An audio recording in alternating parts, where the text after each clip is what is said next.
Assalamualaikum warahmatullahi wabarakatuh.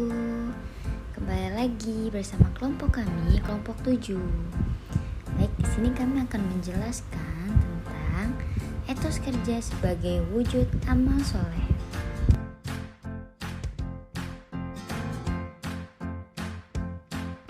Assalamualaikum warahmatullahi wabarakatuh. Perkenalkan, nama saya Nursinta Listiani dari Prodi PG PAUD Angkatan 2022 kelas C, yang merupakan salah satu anggota kelompok 7. Saya Nur Halimah dari Prodi PG PAUD kelas A Angkatan 2022. Saya Safira Nur Anissa dari program studi Pendidikan Guru Sekolah Dasar.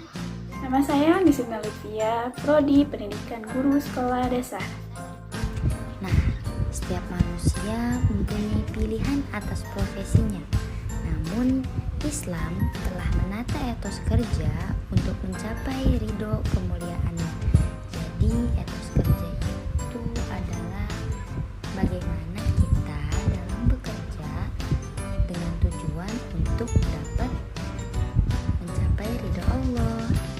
Selanjutnya kita akan membahas beberapa aspek general yang akan ada dalam pembahasan materi kita kali ini. Baik, kita langsung aja yuk ke pembahasan yang pertama. Apa sih etos kerja itu? Baik, yang pertama kita bahas etos. Etos itu terambil dari kata etika atau etis yang merujuk kepada makna akhlak atau sifat yang berarti akhlak. Etos kerja merupakan suatu upaya yang sungguh-sungguh dengan mengerahkan seluruh aset pikiran, zikirnya untuk mengaktualisasikan atau menampakkan arti dirinya sebagai hamba Allah yang harus menundukkan dunia dan menempatkan dirinya sebagai bagian dari masyarakat yang terbaik atau biasa disebut khairul ummah. Dengan kata lain, dapat juga kita katakan bahwa hanya dengan bekerja manusia itu dapat memanusiakan dirinya. Jadi susunannya adalah etos kerja Islam ialah bekerja atas dasar tauhid Islam, atas dasar tauhidnya kepada Allah Subhanahu wa Ta'ala, yaitu dengan meniadakan segala konsep kecuali hanya untuk Allah Subhanahu wa Ta'ala. Dalam segala bentuk pekerjaan menjadi lillahi ta'ala, atau kita serahkan semuanya dan kita jadikan semua pekerjaan kita atas dasar untuk Allah, yang nantinya akan menciptakan sebuah etos kerja sebagai implementasi keimanan kita kepada Allah Subhanahu wa Ta'ala. Bentuk kewirausahaan dan kemandirian dalam Islam telah disebutkan dalam hadis riwayat Ahmad berbunyi, sungguhnya Allah mewajibkan atas kalian usaha, maka berusaha. Ngomong-ngomongin usaha, ada profesi yang namanya wirausahawan. Diketahui dalam sejarah Islam bahwa Rasulullah SAW merupakan wirausahawan yang sangat hebat. Beliau amanah dan menjadikan profesi ini menjadi profesi yang mulia. Kewirausahaan dan kemandirian sangat berkaitan dengan etos kerja Islam. Kenapa? Karena usaha yang mandiri adalah sikap diri sendiri, tidak menggantungkan usahanya dan keperluannya kepada orang lain, tetapi tidak juga menutup diri atau menolak bantuan, sehingga wirausahawan yang mandiri menjadi wujud dari percaya bahwa Allah Subhanahu wa Ta'ala merupakan satu-satunya tempat bergantung. Pembahasan berikutnya, konsep etika profesi Islam. Apa profesi yang Islam itu? Jadi guru ngaji, jadi Pak Ustadz? Semua profesi atau pekerjaan baik jika dilakukan dengan cara yang baik juga. Nah, jadi konsep etika profesi Islam atau konsep etos kerja Islam, pertama, sidik atau benar. Kita harus berani jika yang kita perjuangkan itu adalah hal yang benar. Kedua, amanah.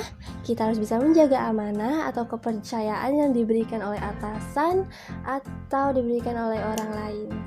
Ketiga, tabligh atau menyampaikan. Keempat, fatonah. Jadi selain kerja keras, kita juga harus kerja cerdas. Kelima, yang paling penting adalah istiqomah, konsisten menjalankan konsep kerja Islam yang telah disebutkan di atas. Etos kerja Islami dalam lingkungan pendidikan, keluarga, dan pekerjaan. Lingkungan pendidikan. Pendidikan lebih dititikberatkan pada pencapaian maksimal kognitif, psikomotorik, dan sedikit menyentuh sisi rohani serta karakteristik kemanusiaannya. Pendidikan Islam memiliki tujuan untuk menanamkan prinsip-prinsip Islam atau ajaran Islam kepada orang-orang sehingga mereka mendapatkan inspirasi dan menjalani hidup mereka. Serta lingkungan pendidikan juga bertujuan untuk memberi bekal agar manusia dapat bersikap yang baik ketika di dunia pekerjaan. Lingkungan keluarga. Setiap anggota keluarga memiliki hak dan kewajibannya masing-masing. Sesama keluarga anggota harus saling menghormati dan menyayangi. Di dalam keluarga tersebut terdapat 7 macam pendidikan integratif yang bertujuan untuk menterbiakan setiap anggota keluarga menjadi hamba Allah yang taat, yang mampu mengemban amanah dakwah Islam dalam bekerja. Ketujuh pendidikan tersebut adalah pendidikan iman, pendidikan moral, pendidikan psikis, pendidikan fisik, pendidikan intelektual, dan pendidikan seksual. Lingkungan pekerjaan. Setiap muslim diharapkan memiliki 7 prinsip etos kerja yang baik, di antaranya evaluasi diri, menghargai waktu, amanah, solidaritas, komitmen, mau belajar, bekerja keras, dan profesionalitas. Makna dan implementasi amal soleh. Amal soleh berasal dari kata amilus solihin, artinya segala sesuatu perbuatan yang dikerjakan dengan maksud baik, niat karena Allah, dan hanya mengharapkan ridho-Nya. Amal soleh ini termasuk perintah Allah, karena dengan beramal soleh maka akan tercipta kehidupan yang tenang dan bahagia, serta insya Allah akan menjadi penghuni surga dan kekal di dalamnya. Implementasi amal soleh terbagi menjadi 3 macam. Yang pertama, amal soleh terhadap Allah SWT, hablum minallah, yang memiliki arti sebagai makhluk Allah SWT, manusia harus menjalankan semua perintahnya dan meninggalkan larangannya. Contohnya itu seperti menjalankan puasa, zakat, membaca Al-Quran, sholat, dan ibadah lainnya. Yang kedua, amal soleh terhadap manusia, hablum minannas, yang memiliki arti sebagai makhluk sosial. Kita harus menjalankan hak dan kewajiban kita terhadap sesama manusia.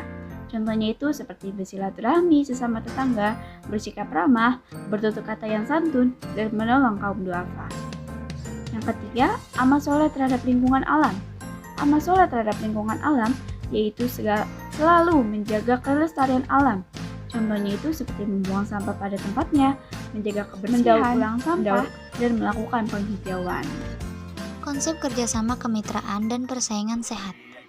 Kerjasama sangatlah diperlukan dalam rangka mewujudkan kesejahteraan umat, dan hal ini sesuai dengan ajaran Rasulullah Shallallahu Alaihi Wasallam, di mana seluruh umat manusia harus hidup saling berdampingan, saling membantu, dan saling bekerja sama demi terciptanya keamanan dan keharmonisan antar umat, serta membangun kesejahteraan di lingkungan keluarga, masyarakat, berbangsa, dan juga bernegara.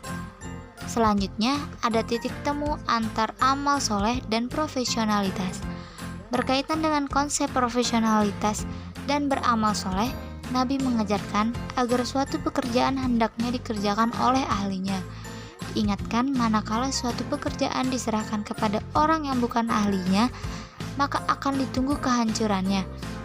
Berdasarkan pada hadis tersebut, seharusnya sebagai umat Islam berusaha membiasakan untuk membangun jiwa profesionalisme agar menghasilkan karya-karya yang terbaik.